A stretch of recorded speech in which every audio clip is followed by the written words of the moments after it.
दोस्तों केवीएस और एनवीएस का फॉर्म भरने में छात्रों को कई तरह की समस्या आ रही हैं। तो इस वीडियो में सारी समस्याओं का मैं आपको समाधान करने वाला हूं। इससे पहले मैंने एक वीडियो बनाया था कि इसका केवीएस का फॉर्म कैसे भरना। देखिए ये वाला वीडियो अगर आप नहीं देखे तो देख लीजिएगा। रजिस्ट्रेशन से लेकर के प्रिंट तक कंप्लीट स्टेप बाय स्टेप मैंने यहाँ पर बताया हुआ है। इस वीडियो में जो आपकी प्रॉब्लम्स है मैं सिर्फ उनको डिस्कस करूंगा। ठीक है, तो सबसे पहले आपको फॉर्म भरने के लिए governmentjobcenter.com गूगल पर डालिए, वेबसाइट खुल जाएगी। इसके बाद यहाँ पर लेटेस्ट जॉब में जाएंगे तो यहाँ पर देखिएगा चौथे पांचवें नंबर पे केवीएस एनवीएस ऑनलाइन फॉर्म की वे लिंक मिल जाएगी। यहाँ पर क्लिक करेंगे, आप इस नए पोस्ट पर आ जाएंगे। इसमें सबसे नीचे की तरफ आएंगे तो सारी डिटेल्स दी गई हैं यहाँ पर। ठीक है, एलिजिबिलिटी क्राइटेरिया समझना चाहें तो यहाँ से आप समझ सकते हैं। इसके बाद अप्लाई ऑनलाइन पे क्लिक करेंगे, आप सीधा इसके पेज पर आ जाएंगे। लॉगिन कर लेना है। लॉगिन करने के बाद यहाँ पर देखिए अब आपको अप्लाई करने के लिए अलग अलग लिंक मिल रहे हैं। पहला जो लिंक है वो प्रिंसिपल वाइस प्रिंसिपल पोस्ट के लिए है। अगर आप आवेदन करना चाहें तो यहाँ से कर सकते हैं। अगर आप यहाँ पर जो नॉन टीचिंग पोस्ट है उसके लिए आवेदन करना चाहें तो इस सेकंड वाले लिंक से कर सकते हैं। और पीजीटी के लिए अगर आप आवेदन करना चाहें तो ये तीसरा लिंक है। देखिए हमने ऑलरेडी आवेदन करके बताया था। यहाँ पर देखिए हमारा एप्लीकेशन नंबर आपको दिख जाएगा। ट्रेंड ग्रेजुएट टीचर के लिए ये लिंक है और प्राइमरी टीचर के लिए यहाँ पर ये लिंक नीचे वाला है। समस्या यहाँ पर कहाँ आ रही थी, विषय को लेकर के आ रही थी। तो यहाँ पर देखिए हम लोग अप्लाई पे क्लिक करते हैं प्राइमरी टीचर वाले पे, और जैसे यहाँ पर क्लिक करेंगे ये पॉपअप देगा, इसको आपको यस कर देना है। ठीक है, इसके बाद यहाँ पर कंप्लीट एप्लीकेशन फॉर्म भी देखिए लिखा हुआ है पेंडिंग है, तो यहाँ पे आप क्लिक करेंगे। इसके बाद इस पेज में जो डिटेल्स हैं, ठीक है, इनको एक एक करके आपको भरना है। तो मैं जल्दी से कर देता हूँ क्योंकि यहीं पर समस्या आ रही है क्वालिफिकेशन वाले कॉलम में। ठीक है, तो आज इस वीडियो में हम लोग बात करने वाले हैं केवीएस पीआरटी 2026 एग्जाम की बेस्ट बुक के बारे में, जो कि चच्चू प्रकाशन की है। ये कंप्लीट गाइड बुक है प्री एग्जाम के लिए। जो आपका केवीएस पीआरटी का सिलेबस है उसमें से सारी चीज़ें कवर की गई हैं। इसमें आपको reasoning, maths, computer, GK, general English और सामान्य Hindi, total A to Z pre का सिलेबस यहाँ पर कवर किया गया है। और एक प्रीवियस ईयर पेपर भी आपको सॉल्व करके दिया गया है। 2000 से ज़्यादा बहुविकल्पी प्रश्न हैं।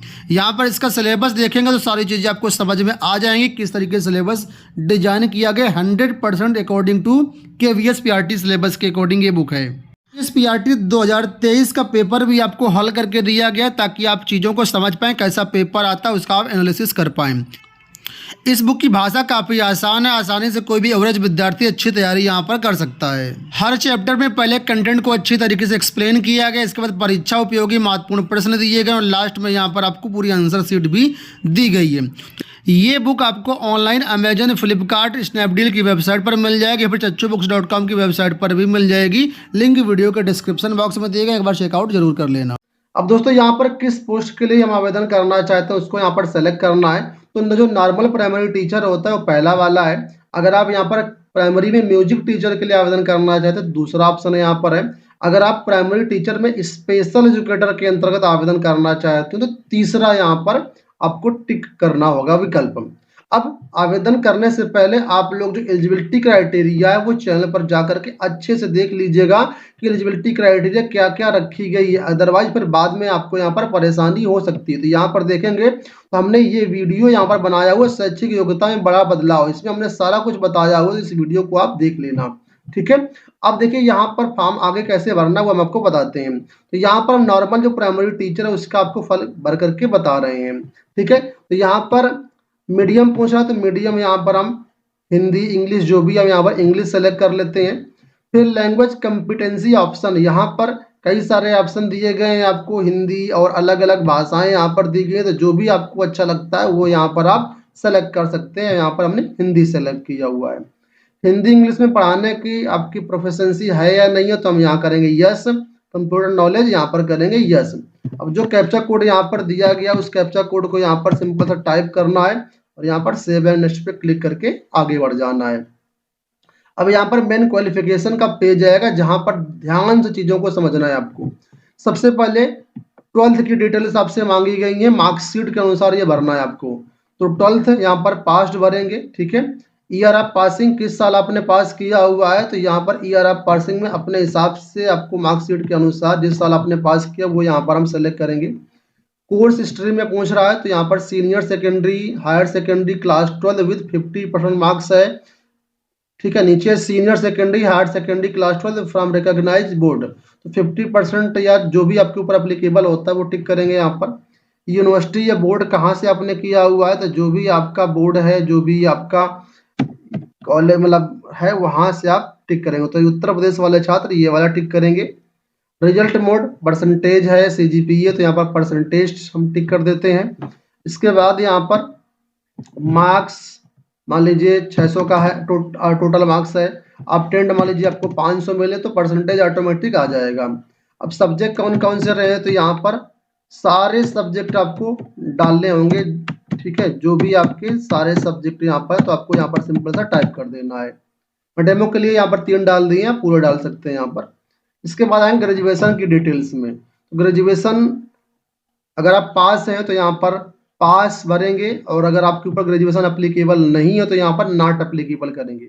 अब देखिए बहुत सारे राज्यों में क्या होता है कि जो 2 साल का डिप्लोमा होता है वो इंटर के बाद हो जाता है, और उन्होंने ग्रेजुएशन नहीं किया हुआ तो वो लोग यहाँ पर नॉट अप्लीकेबल पे टिक कर देंगे। ठीक है, और ये वाला ग्रेजुएशन उनको भरना नहीं रहेगा। इसके बाद नीचे बाकी डिटेल भरेंगे। और जो लोग ग्रेजुएशन किए हुए हैं, जैसे कि उत्तर प्रदेश के अभ्यर्थी ग्रेजुएशन किए हुए हैं, तो यहाँ पर पास्ट भरेंगे।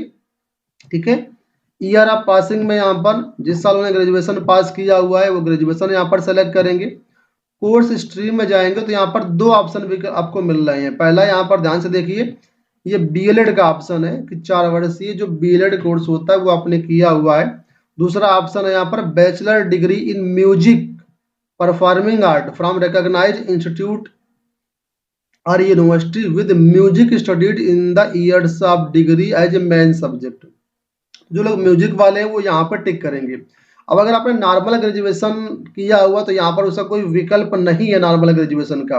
जैसे मैं खास तौर पे बात करता हूँ यूपी के परिप्रेक्ष्य में, तो नॉर्मल ग्रेजुएशन छात्र करते हैं, इसके बाद डीएलएड करते हैं, तो उसका कोई यहाँ पर विकल्प नहीं दिया गया है। तो अब आप क्या करेंगे, इन दोनों को अगर आप भर देंगे तो आपका फॉर्म गलत हो जाएगा, फिर डीवी के समय आपको इनको दिखाना पड़ेगा, और अगर आप नहीं दिखा पाएंगे तो पूरा फॉर्म आपका रिजेक्ट कर दिया जाएगा।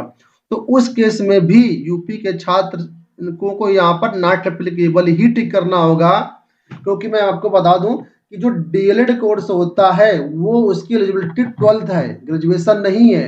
लेकिन उत्तर प्रदेश में उसको जो है ग्रेजुएशन के बाद कराया जाता है, लेकिन ऑल ओवर इंडिया 12th के बाद होता है। तो अगर आप ग्रेजुएशन यहाँ पर नॉट एप्लीकेबल क्लिक कर देंगे तो कोई दिक्कत नहीं होगी, क्योंकि एनसीटी का खुद रूल है कि 12th के बाद डीएलएड होना चाहिए। तो एनसीटी के अनुसार ये चीजें यहाँ पर रखी गई हैं, और सेंट्रल लेवल की वैकेंसी तो एनसीटी के ही रूल माने जाएंगे, ना कि यूपी गवर्नमेंट के रूल माने जाएंगे, स्टेट गवर्नमेंट के माने जाएंगे। तो गलत भरने से अच्छा है यहाँ पर आप नॉट एप्लीकेबल करो, और ये बिल्कुल सही है, निश्चिंत होकर के आप भर सकते हैं। हाँ, अगर आपने इनमें से कोई 2 कोर्स किए हुए हैं जो यहाँ पर आ रहे हैं बाय डिफॉल्ट, तो आप बिल्कुल इसको भर सकते हो, कोई दिक्कत नहीं। अगर आपने बीएलएड किया हुआ या ये वाला किया हुआ तो आप बिल्कुल भर दीजिएगा। अब ग्रेजुएशन के सब्जेक्ट भरेंगे सॉरी। अब यहाँ पर डिप्लोमा इन एजुकेशन का ऑप्शन है। ठीक है, तो यहाँ पर पास स्टेटस है, तो आपने किया हुआ कोई भी डिप्लोमा, डीएलएड, जेबीटी, या अलग अलग होते हैं, अलग अलग राज्यों के नाम कुछ भी होता है, तो यहाँ भर करके यहाँ पर ईयर सेलेक्ट करेंगे। कोर्स स्ट्रीम में देखिए कई सारे ऑप्शन है। पहला ऑप्शन है 2 year diploma in education. Education में आपने स्पेशल एजुकेशन से कोई डिप्लोमा किया हुआ जो कि आरसीआई से होता है तो आप ये टिक करेंगे। लेकिन जो नॉर्मल जो डिप्लोमा होता है जैसे कि डीएलएड, बीटीसी, जेबीटी, वो लोगों के लिए दूसरा ऑप्शन है यहाँ पर देखिए। ठीक है, तो आप दूसरा ऑप्शन यहाँ पे टिक करिएगा। यूनिवर्सिटी जो यहाँ पर आप दी गई है अपने हिसाब से सेलेक्ट करेंगे। रिजल्ट मोड आपका क्या है, परसेंटेज है, सीजीपीए, वो यहाँ पर टिक करेंगे। और सब्जेक्ट टोटल मार्क्स मान लीजिए आपका 800 का था, मैं डेमो के लिए डाल रहा हूँ, आपको उसमें 589 मार्क्स मिले मान लीजिए, डाल दीजिएगा। और सब्जेक्ट यहाँ पर जो भी आपके मार्कशीट में सब्जेक्ट लिखे हैं उन मार्कशीट से देख करके आप यहाँ पर सब्जेक्ट टाइप कर दीजिएगा। ठीक है, फाइनल ईयर के मार्कशीट लीजिए, उसमें जो भी सब्जेक्ट लिखे हैं उनको आप टाइप कर देना। अब नीचे डिप्लोमा इन स्पेशल एजुकेशन, तो अगर आपके पास स्पेशल एजुकेशन आपने किया हुआ तो यहाँ पर आप पास करेंगे, नहीं किया हुआ तो नॉट अप्लीकेबल करेंगे। तो जो नॉर्मल छात्र, ज्यादातर छात्रों के पास ये डिप्लोमा नहीं होगा तो वो यहाँ पर नॉट अप्लीकेबल करेंगे। लेकिन हो सकता है बहुत सारे छात्र जो है करे हों तो उनके लिए यहाँ पर पास रहेगा। और यहाँ पर देखिए कई सारे कोर्स आपके पास आ जाएंगे RCI से जो होना चाहिए, ठीक है। तो यहाँ पर ये सारे हैं जिसमें जो भी आपने किया होगा वो आपको टिक करके आगे बढ़ जाना है। तो इस तरीके से यहाँ पर ये रहेगा। तो जो नॉर्मल प्राइमरी टीचर के लिए छात्र आवेदन कर रहे हैं बेसिकली उनको इंटर की डिटेल भरनी है। इसके बाद ग्रेजुएशन अगर उनके ऊपर एप्लीकेबल है तो ग्रेजुएशन की डिटेल भरेंगे, नहीं एप्लीकेबल तो नॉट एप्लीकेबल कर देंगे यहाँ पर, ठीक है, मैंने बताया। इसके बाद नॉर्मली जो यहाँ पर डिप्लोमा की डिटेल है ये भरना है। तो यही 2 मेन काम करने हैं आपको, ठीक है। अब जो लोग स्पेशल एजुकेटर के लिए आवेदन करेंगे उनको CRR नंबर भी यहाँ पर देना होगा। तो CRR नंबर का ऑप्शन कहाँ मिलेगा, तो जो अप्लाई पोस्ट में जाएंगे ना, ठीक है, तो वहीं पर CRR नंबर का ऑप्शन आपको मिल जाएगा। तो बेसिकली जो समस्याएं आपकी आ रही थी वो यहीं पर आ रही थी, इस वजह से मैंने आपको सारी चीजें क्लियर कर दी हैं। मुझे उम्मीद है कि वीडियो आपको पसंद आया होगा। इस वीडियो में इतना ही, धन्यवाद।